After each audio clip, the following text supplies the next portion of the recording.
민주당과 한국당의 예산안 합의 후폭풍이 거셉니다. 세비 셀프 인상에 노골적인 지역구 예산 챙기기까지 드러나면서 이에 반대하는 청와대 국민청원까지 등장했습니다. 네, 여기에 손학규, 이정미 대표는 선거제 개편을 주장하며 닷새째 단식 중인데요.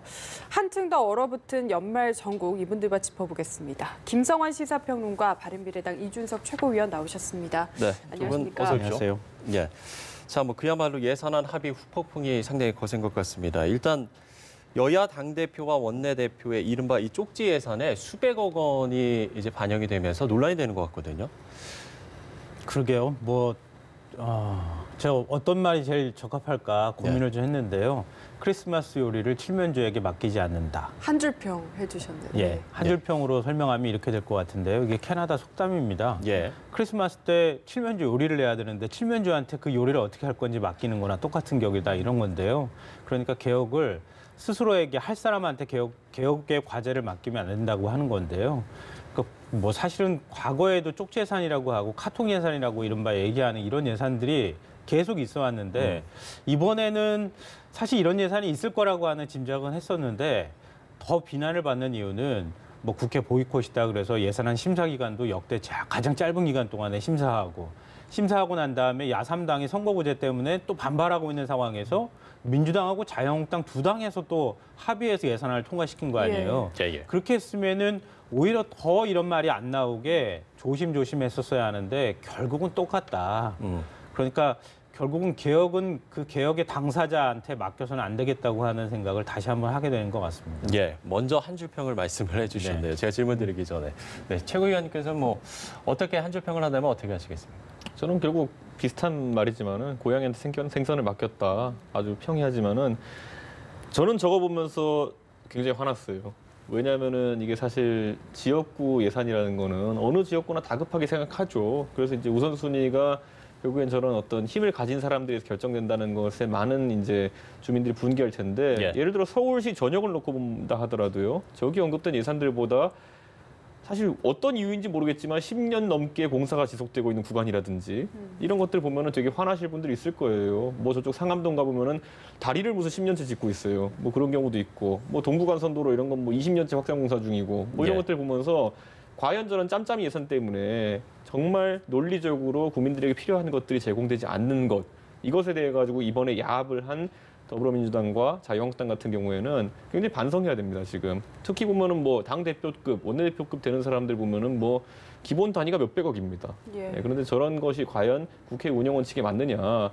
저는 그리고 한 가지 지적하고 싶은 게 결국은 법정 시한을 지키자는 어떻게 보면 약간 합법적인 면을 강조하면서 저런 움직임 보였거든요. 그러니까 5당 간의 합의가 이루어지지 않았음에도 불구하고 저렇게 진행한 이유가 우리는 법정 시한을 지키기 위해서 그랬다라고 하지만은 사실 이면을 보니까 그런 게 아니었다는 것. 사실은 오히려 법정 시한을 지키자는 명분 하에서 자기들끼리 모여가지고 밀실 합의를 했다는 것. 이것은 비판받아 마땅한 일입니다. 네. 시간에 쫓겨가지고요. 예결이 소위도 아니고 소소위까지 갔잖아요. 네. 근데 지금 이제 예산 나눠 먹게 했다고 하는 쪽지 예산이라고 이른바 얘기되는 사람들이 주로 소소위하고 관련이 있는 사람들이에요. 그러니까 소소위에서 마지막 최종 쟁점이나 이런 내용들 결국 거기서 최종 타결을 하는 과정에서 자기들 건 조금씩 챙겼다는 거 아니에요. 콩고물 챙기듯이. 그러니까 그런 것들 때문에 원래 소소위로 가면 안 된다고 얘기를 했었는데 쟁점이라는 이유로 소소위로 가져가서 결국 이런 결과를 낳을 거면 정당하게 예산 심사를 했다고 하는 지적을 받을 수가 없는 거죠. 그러니까 결국 국민들의 비판을 살 수밖에 없는 거고요. 근데 저는 사실 정치는 좀 시끄러울 수도 있다고 생각하고요. 갈등도 있을 수 있다고 생각해요. 정치가 어떻게 갈등이 없겠습니까? 서로 간에 이념적으로 대립하기도 하고 서로 뭔가의 정책적인 부분에 있어서도 접점이 있고 그러면 좀 밀고 당기기 할 수도 있다고 보거든요. 그런데 이런 모습들 가지고 국민들한테 비판받으면은 진짜 정치 불신으로 가는 거거든요. 그러니까 이런 부분들은 좀 조심했어야 하는데 결국은 표가 되는 예산에 훨씬 더 관심이 있었다고밖에 볼 수가 없을 것 같습니다. 저는 그러니까 이것에 대해 가지고 지금 양당이 결국에는 법대로 하자, 원칙대로 하자라는 것을 오히려 정가의 보도로 썼다는 것이 좀 되게 안타까운 게요. 지금까지 국회 관행 중에요. 그 시한이 항상 이제 12월 초에 문제가 됐던 게 뭐냐면요. 학생들이 항상 방학 숙제할 때요. 방학이 언제 끝난지와 관계없이 방학 끝나기 3일 전에 하거든요, 보면은. 그런 것과 비슷한 상황이 계속 매년 반복되고 있어요, 보면은. 방학 끝나기 3일 전에 숙제 시작하니까 맨날 숙제 기한 내에 못 해가지고 선생님이 하루 이틀 연장해주고 그러면 그때 내는 거거든요, 보면은. 그런 것처럼 이런 국회 관행이라는 거 없애기 위해 가지고 이번에 더불어민주당과 자유한국당이 야합한 부분은 꼭 국민들께 짚어주셔야 됩니다. 근데 김관영 원내대표도 막판에 뛰쳐나오셨는데도 지역구 예산은 챙기셨거든요. 이 부분도 좀 비판해 봤던데. 아무래도 김관영 원내대표 같은 경우는 지금 지역구가 군산입니다. 군산 같은 경우는 지역 경제가 거의 지금 뭐 파탄 수준에 달하는 상황이기 때문에 예산의 세부적인 내용들 살펴보면 그런 부분이 반영이 많이 된 것이고요. 지금 다른 부분, 예를 들어 이해찬 대표 같은 경우에는 단일 지역구거든요. 단일 지역구에서 지금 뭐 200억 넘는 예산 받아갔다고 하는 거는 굉장히 놀라운 일인 게 저는 오히려 김성태 대표가 500억이라고 해가지고 금액은 좀 커 보이지만은 그 세부 내용 아까 나왔지만은 서울 지하철 9호선. 지하철 9호선 증차가 과연 강서구에만의 것이냐를 따져보면 오히려 약간 성격이 다른데 저는 그런 측면에서 뭐 세세히 좀 국민들이 들여다보셔야 될 부분도 있다 이렇게 생각합니다. 네, 이 지역구 예산과 함께 지금 비판을 받는 게 국회의원 세비 인상도 슬쩍 끼워 넣지 않았습니까? 먼저 좀 질문을 드리자면 바른미래당은 전액 반납하겠다고 지금 했더라고요. 저는 우선 개인적으로는 세비 인상이 1.8% 정도 되는 거는 저는 뭐 크게 문제가 있는 수치는 아니다 이렇게 봐요 보면은 솔직히 말하면은 뭐 물가 인상치만큼 거의 됐다 이렇게 보면 되는데요. 다만 이제 국민들의 평가가 박할 수밖에 없는 것은 이런 어쨌든 잘못된 관행 속에서 국회를 운영하면서 거기에 대해서 징벌적 조처를 가고 싶은 국민들의 마음이 있는 겁니다. 그리고 바른미래당은 거기에 부합해가지고 국민들께서 지난 정기국회에 대해 가지고 반성하라는 의미로 말씀하신 거 알기 때문에 재작년에도 저희가 이제 바른정당 시절에도 이런 합의를 했던 적이 있고요. 결국 세비를 반납하는데 뭐 그 형식이라는 거는 꼭 필요한 사회복지 시설에 기부하거나 아니면 어떤 뭐 다른 기금이 필요한 곳에 이렇게 제공하는 것으로 이렇게 해서 결정을 했습니다. 뭐 국민 눈치를 어떻게- 잘 안 보는 거죠, 사실은. 그러니까 이런 상황에서 세비를 통과시키거나 이렇게 했다 그러면 국민들이 반발하거나 아니면은 비판할 거라는 생각을 의식했다 그러면은 그러면 가급적이면 이번에 안 올렸으면 좋겠다고 생각했을 수 있다고 봐요. 그러니까 본질적으로 정치인들이 자기의 이해관계에 따라서 지금 예산을 통과하거나 정치어법이나 정치노법을 만들어가고 있다고 하는 점이 제일 이제 비판받는 부분이에요. 그러니까 세비 이번에 뭐 180만 원 정도 1.8%니까요. 이 정도 인상한 거 가지고 사실 국민들이 너무 많이 인상했다고 막 비판하시지 않을 것 같아요. 그러니까 이게 뭐 공무원 보수 증가 수준이다 뭐 이런 얘기인 네, 거잖아요. 거기에 비례해서 네. 그냥 원래는 그렇게 따라 올라가는 거였거든요. 근데 과거 또 2012년부터 17년까지 인상을 자제해 왔었고 지금 이제 2회 연속으로 올리고 있는 상황이긴 한데요. 그러니까 단순히 세비를 뭐 100만 원 올렸다, 200만 원 올렸다는 것 때문에 국민의 질타가 쏟아지는 건 아니라고 봐요. 자기 역할도 안 하고 있으니까 안 하고 있다고 생각하기 때문에 그러는 건데 그럼 그런 그 국민들의 따끔한 어떤 질책이나 여론이나 이런 것들을 의식했다 그러면 또 최근에 이제 경기 불황이라고 하는 국민들의 어떤 그 불안감이나 이런 것들까지 감안했다 그러면 아무래도 이번에 100몇십만 원 정도밖에 안 되지만 그래도 이번엔 좀 묶어놨다가 우리들이 조금 더 역할 할 때 그때 조금 더 올리면 어떨까 이렇게 좀 자제하는 모습을 좀 보여줬으면 좋았을 텐데 그런 모습이 안 보였다고 하는 것 때문에 국민들께서 많은 질타를 주시는 것 같아요. 일단은 뭐 예산안 합의 후폭풍이 계속될 것 같은데 얼어붙은 국회 상황도 좀 짚어보죠. 손학규 대표와 이정미 대표가 단식 중인데 일단 손 대표는 단식 중에 오늘 취임 100일을 맞았거든요. 현장에 같이 계셨죠? 먼저 같이 있었는데요. 근데 사실 손학규 대표께서 지금 72세의 고령이거든요. 그러다 보니까 뭐 이 단식하는 과정 속에서 당내 인사들의 우려도 많고 저도 이제 첫날 단식할 때 같이 이제 밤새 단식을 했거든요. 그런데 사실 손학규 대표 의지는 결연해 보입니다. 왜냐하면 지금 정치 상황 속에서 결국에는 다당제 하에서 지금 필요한 것은 협치인데 그 협치의 틀 자체를 이번에 거대 양당 간의 야합으로 이번에 깨버린 것이기 때문에 이 상황 속에서 지금 국민들이 바라는 정치 개혁이라든지 아니면 협치라는 틀을 이루려면은 이번에 민주당이 어느 정도 결단을 내려야 되는 부분이 있습니다. 그래서 그 부분을 위해서 본인이 이제 단식 들어가시기 직전에 말씀하신 게 뭐냐면요. 나 정말 단식하기 싫다 이렇게 말씀하셨어요.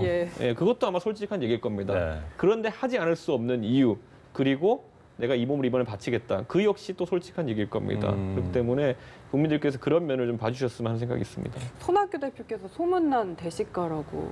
진짜 많이 드세요. 제가 이제 같이 식사를 해보면 항상 밥을 2공기씩 드시고 아무래도 지금까지 이제 70이 넘은 나이에도 이렇게 왕성하게 활동하시는 게 아마 그런 부분이었지 싶은데요. 저도 이제 과거에 새누리당에 있을 때 이정현 대표 사퇴하라고 정치적 단식을 13일 정도 해본 적이 있거든요.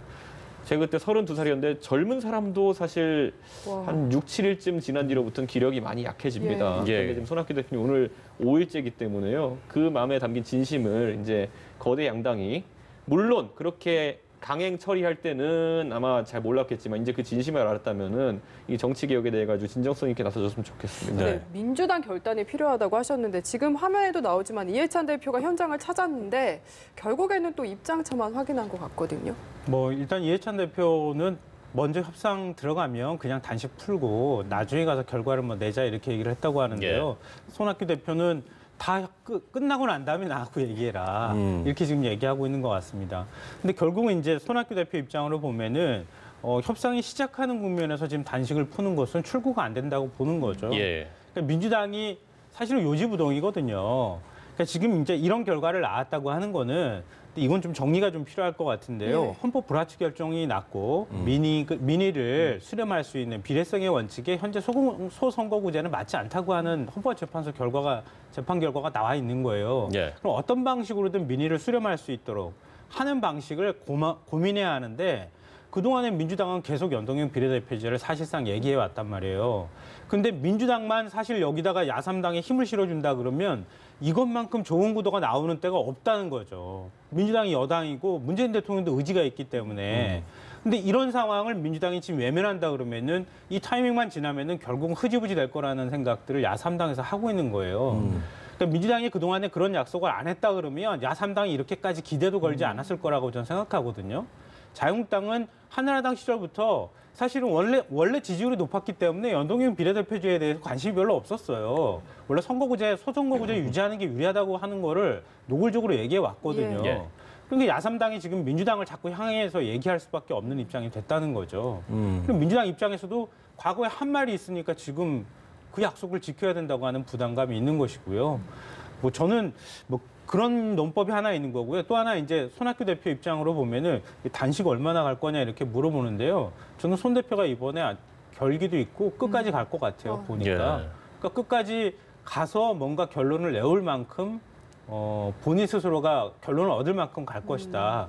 그래서 사실 건강이 좀 걱정되네요. 예. 아니, 저는. 지난 시간에 저희가 와가지고 제가 이해찬 대표 평가하면서 이 학생은 지금 한 과목만 잘해도 대학 간다고 했는데 지금 예. 한 과목도 잘하는 게 없다 이렇게 표현했는데 네. 지금 상황이 봐서도요 와서 이제 대표 입장에서 여당 대표 입장에서 이 난국을 타개하자는 사람의 그런 언행으로 보이지가 않습니다. 지금 네. 보면은 그냥 날 믿고 단식 풀어라 아닙니까 보면은. 그런데 이게 뭐 북한이 하는 전술이랑 뭐 다를 게 뭐가 있습니까? 날 믿고 제재 풀어라 아닙니까? 이 보면은. 그러니까 전혀 서로 협상이 안 되는 교착 상태만 만들어 놓는 상황이기 때문에 저는 이런 식으로 하면 안 됩니다. 와가지고 뭐 상호주의 원칙하에서 실제로 민주당이 정개특위 내에서 성의를 좀 보인다든지 하는 게 있어야 되는데 지금 그 심상정 의원님께서 이제 정개특위 위원장 하고 계시지만은 정개특위 내부에 돌아가는 사정을 보면요.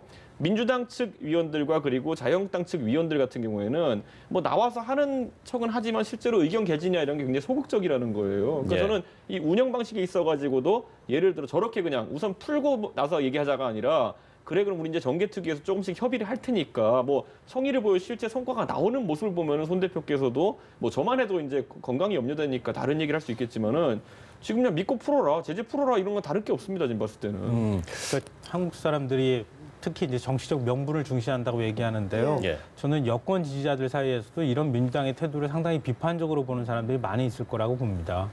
그러니까 민주당이 언제 기득권이었습니까? 물론 10년 전에 집권을 하긴 했지만 기득권이었던 적은 없습니다. 한국 정치에서 진보 세력이 기득권이었던 적은 없어요. 네. 진보 세력이 다수였던 적도 별로 없어요. 그러면은 지금 집권하고 있을 때 이런 시기에 그동안에 주장해왔고 정치 발전을 위해서 그런 명분을 가지고 뭔가를 바꾸려고 노력하는 모습을 보일 때 오히려 더 큰 박수를 받을 수 있다고 봐요. 그러니까 지금에 있어서 조금 손해본다 하더라도 나중에 길게 보고 갈 때는 훨씬 더 유리한 구도를 만들 수 있음에도 불구하고 오직 우리 당이 지금 유리한 것만 생각한다 그러면 제가 볼 땐 여권 지지자들도 등 돌릴 수 있다.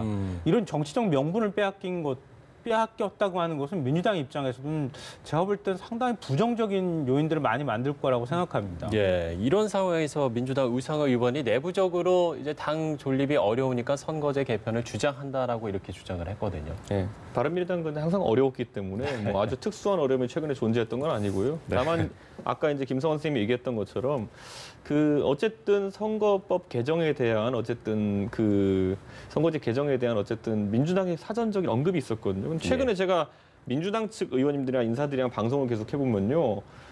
이게 각자의 유불리가 있어서 그런지 모르겠는데 뭐 수도권 의원이랑 영남 의원이랑 최근에 와서는 뭐 제가 대통령께서 발언하신 것도 있지 않습니까? 이렇게 얘기하면은 뭐 그건 일개 당원의 발언이다 뭐 이렇게 표현하는 경우도 있어요. 그런데 이게 사실 대통령의 선거 공약이라고 하면은 대통령 후보의 선거 공약이라면은 대한민국의 많은 대중 같은 경우에는 그 당의 입장이구나 이렇게 생각해 봅니다. 그건 지금 와가지고 일개 당원의 입장이다라고 표현하는 것은 제가 봤을 때 민주당 내에도 일정 정도 논리적 괴리가 있는 것이 아닌가, 혼란이 있는 것이 아닌가 이런 생각하고 바른미래당 입장에서 선거구제 개편만이 바른미래당의 어쨌든 뭐 활로라고 생각하는 분도 있겠죠. 근데 저 같은 경우에도 그것만으로 바른미래당이 뭐 지지를 올리고 이렇게 하는 건 아닙니다. 그러면 뭐 앞으로의 대여 투쟁은 뭐 계속 하시는 건가요? 아니면 좀 논의된 바가 있는 건가요? 저는 당이라는 거는 어쨌든 전당대회를 통해 선출된 대표가 저런 목표를 삼아가지고 당론을 잡아가지고 움직이는 거기 때문에 저만 해도 개인적으로는 선거구제에 대해 가지고 연동형 비례대표제가 제가 생각한 최선의 대안은 아닙니다. 하지만 당에서 입장이 결정됐기 때문에 전 당인으로서 당연히 그 입장을 지지해야 되는 상황입니다. 지금은. 네, 알겠습니다. 지금 우상호 의원 얘기는요. 예. 이 선거구제 개편의 핵심은 국회의원 정수를 늘리는 것이다. 야3당이 이거를 외면하고 있다. 이렇게 지금 얘기를 하고 있는 거거든요. 국회의원 정수를 늘리면 지역구도 늘어나지만 비례대표도 늘어날 수 있기 때문에 그러면은 사실 그게 제일 좋은 아니죠. 그러니까 비례성을 확보하면서 국회의원의 어떤 민의를 수렴한다고 하는 점에 있어서는 근데 국회의원 정수를 한 30에서 50명 정도 늘린다고 하는 걸 국민이 용납하거나 동의해주지 않을 거라고 하는 전제 때문에 지금 얘기하는 거거든요. 예. 근데 거꾸로 생각하면요. 국회의원 300명에서 330명으로 늘리면 뭐가 달라지나요? 대한민국 정치에서 엄청나게 뭔가 나빠지는 건가요? 저는 숫자가 핵심은 아니라고 봐요. 특권을 내려놓을 수 있느냐 없느냐, 국회의원들이 얼마나 국민의 신뢰를 받느냐 못 받느냐의 문제 아니겠어요? 근데 지금 여당이나 아니면은 지금 뭐 자유한국당 하는 걸 보면은 아예 국민의 신뢰를 받을 생각을 없게 만들어서 나중에 이런 선거구제 개편 문제에 있어서 오히려 더 유리하게 가려고 하는 거 아닌가 이렇게 의심이 들 정도예요. 그러니까 이럴 때 좀 더 정치가 희망을 갖게 만들어주면 국민들이 저 세비 인상이나 이런 것들도 자제합니다라고 얘기한다거나 이렇게 해주면 지금 이렇게 해서 민의를 수렴할 수 있다 그러면 30명에서 50명 늘리더라도 국회의원 세비도 동결하고 국회의원 기득권도 좀 내려놓고 그러면은 괜찮아라고 국민들이 얘기해 줄 수 있을 것 같은데 방향을 정반대로 가져가잖아요. 그래놓고 얘기할 때는 야3당이 국회의원 정수 문제를 외면하고 있다. 이렇게 얘기하니까 여당이 비판받는 거예요. 아니 지금. 그리고 국민들 그렇게 좋아하시는 분이 최근에 세비 인상 같이 짬짬이 해가지고 한 다음에 저렇게 말씀하시는 것이 상당히 설득력이 떨어진다. 지금까지 국민들이 싫어하는 거 많이 했거든요. 민주당 같은 경우에도. 그렇기 때문에 저는 저런 어쨌든 구차한 변명보다는 본인들이 과거에 내세웠던 논리가 그대로 적용됩니다. 아직까지도. 그런 상황 속에서 좀 역지사지했으면 좋겠습니다. 네, 알겠습니다. 자, 이번에는 한국당 이야기를 좀 해보죠. 내일 치러지는 한국당 원내대표 경선이 김학용, 나경원 의원 양자 대결로 굳혀졌습니다. 일단 좀 선거 경선 어떻게 될 거라고 좀 전망하세요? 이준석 의원한테 물어보는 게 훨씬 확실한 답이 나올 것 같은데 그래서 방송 들어오기 전에 둘이서 잠깐 얘기했는데 너무 분명한 메시지를 내용이 저한테 줘서 궁금하네요. 궁금합니다. 예. 그러니까 저는 사실 이 매치업이 이제 나온다라는 얘기를 듣는 순간 예. 결과는 좀 자명한데 이런 생각을 했었어요. 네. 그런데 그게 한 2주 만에 실제로 돌아간 얘기를 잘 들어보니까 반대 방향으로 뒤집혔습니다. 예측되는 결과가. 근데 이번에 약간 우리가 먼저 봐야 될 게 뭐냐면요. 이번에 출마를 생각하고 있던 유기준 의원이나 김영우 의원이 불출마 선언했거든요. 그렇죠. 근데 이것이 의미하는 바가 있습니다. 원래 나오려고 했던 분들이 러닝메이트로 정책위 의장을 못 찾아서 못 나왔다고 이제 전원이 들어오거든요. 근데 정책위 의장을 못 찾을 정도라는 것이 의미가 뭐냐면요.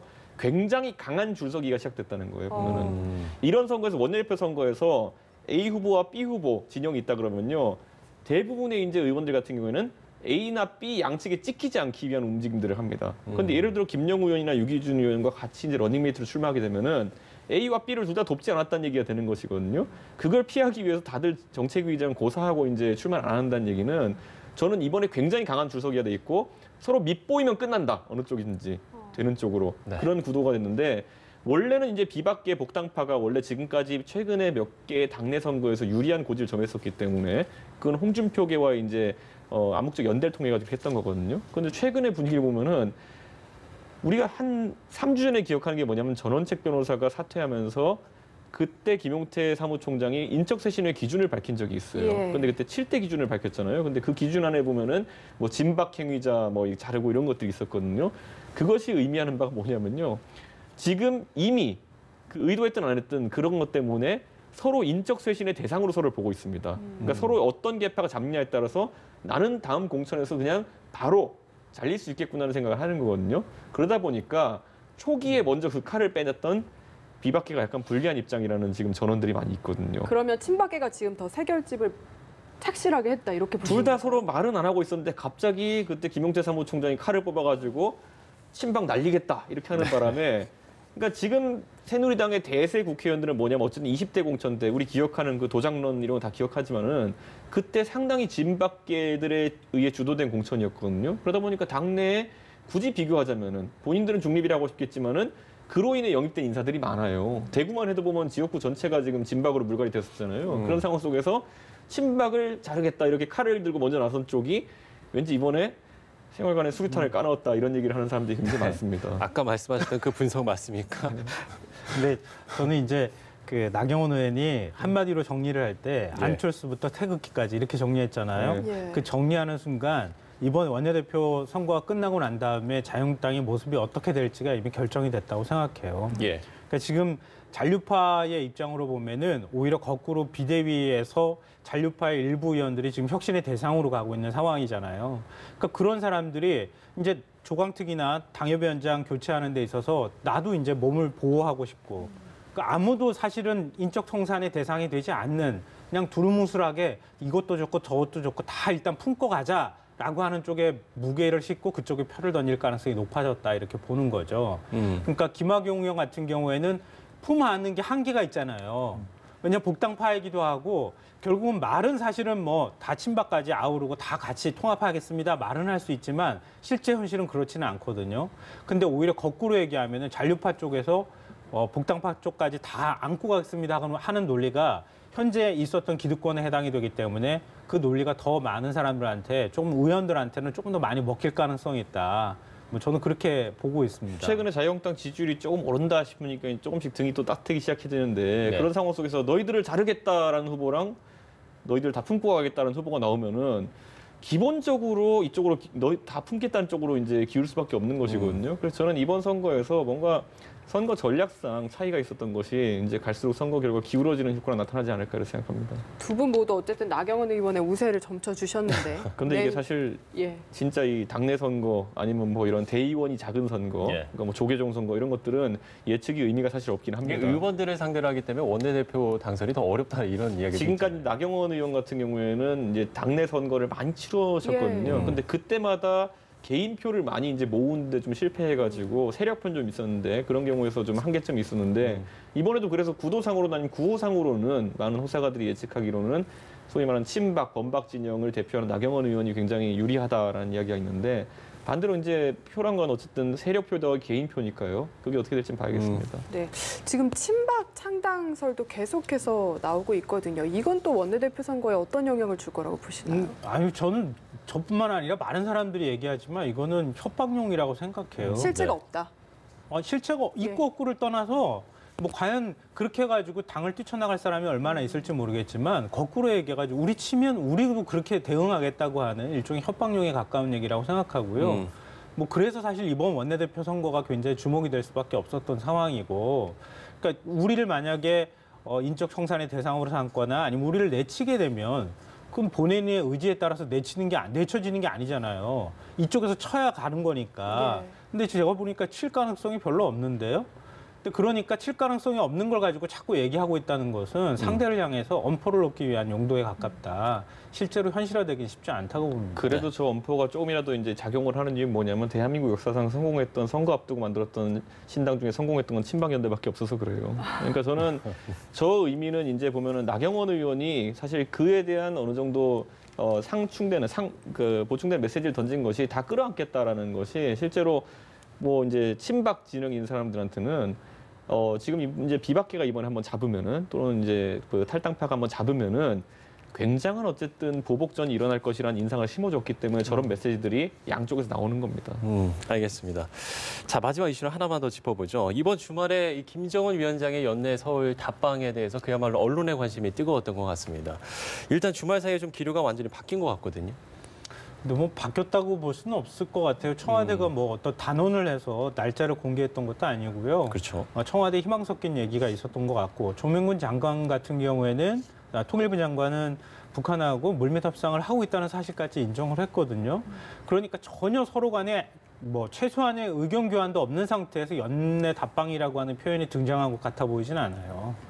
근데 문제는 뭐냐 하면 연내 답방이라고 하는 게 타이밍이 적절할 것이냐 아니면 김정은 위원장이 내려왔을 때 무엇을 우리한테 줄 수 있을 것이냐 이런 부분들이 아주 복잡한 계산이 있는 것 같고요. 그 계산이 서로 간에 이렇게 딱 맞아떨어지는 것 같아 보이진 않습니다.